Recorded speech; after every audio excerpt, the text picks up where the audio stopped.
আচ্ছা বলেন তো এখন এটা ভ্যালিড সুইং কিনা নাকি এটা ইনভ্যালিড? একটু ভাবেন, একটু ভাবলেই আপনি বুঝতে পারবেন এখন এটা ভ্যালিড কিনা বা এটা ইনভ্যালিড। আমার শর্ত কি ছিল? আমার আপ ট্রেন্ডের ক্ষেত্রে আপ ক্যান্ডেলে লো ব্রেক করতে হবে এবং হাই বডি দিয়ে ক্লোজ করতে হবে।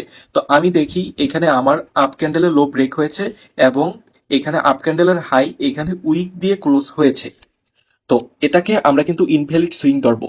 পরবর্তীতে যদি আমাদের এই ক্যান্ডেলটা এখানে দেখেন যেটা উইক দিয়েছে, অর্থাৎ এই যে এই ক্যান্ডেলটার উইক দিয়েছে, এটার ওপরে যদি বডি দিয়ে ক্লোজ করতে পারে, সেই ক্ষেত্রে এখানে আবার আমরা এটাকে সুইং মার্ক করতে পারবো।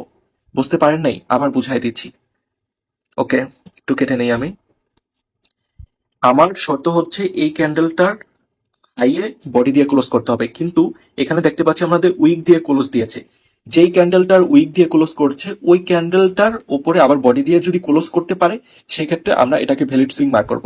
তো এখানে দেখেন আমাদের শর্ত মতে এখানে কিন্তু আমাদের উইকের উপরে বডি দিয়ে ক্লোজ করেছে এই ক্যান্ডেলটা, তার মানে এখানে দেখেন এটাকে আমরা ভ্যালিড সুইং হিসেবে ধরতে পারবো। ওকে, সো এটা এখন আমাদের ভ্যালিড সুইং। তো এই যে আবার আরেকবার দেখাই দিচ্ছি, এই যে এই পর্যন্ত হচ্ছে আমাদের উইক,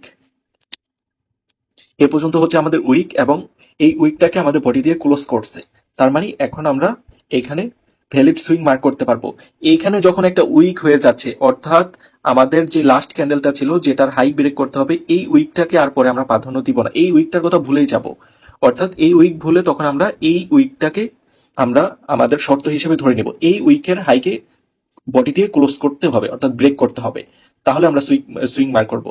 তো এখানে এরকমও হতে পারে এরকম দুই চারটা আরো উইক দিয়ে বডি দিয়ে এখানে হয়েছে, ক্যান্ডেল হয়েছে, তখন ওইগুলাকেও আমার বডি দিয়ে ক্লোজ করতে হবে। আমি একটু দেখাই দিচ্ছি তাহলে বুঝতে পারবেন।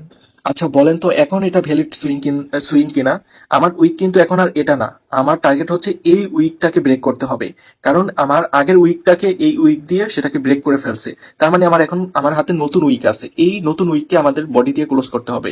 তো এখন যদি আমার এটাকে বডি দিয়ে ক্লোজ করতে পারে, সেক্ষেত্রে আমরা এটাকে ধরতে পারবো ভ্যালিড সুইং। কিন্তু আমরা দেখতে পাচ্ছি এখানে বডি দিয়ে কিন্তু ক্লোজ করতে পারে নাই, তার মানে এটা আমাদের ভ্যালিড সুইং হবে না। যখন এই উইকটাকে বডি দিয়ে ক্লোজ করবে একটু আগে যেটা দেখালাম, তখন আমার এটা ভ্যালিড সুইং হবে। আচ্ছা এখন দেখেন তো এটা ভ্যালিড সুইং কিনা।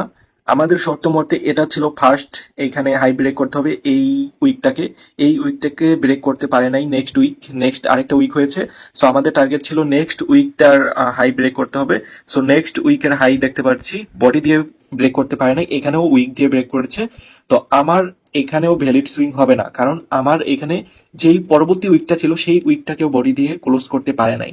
তো আমার টার্গেট থাকবে তার পরবর্তী উইকটা, অর্থাৎ এখানে যে 3 নাম্বার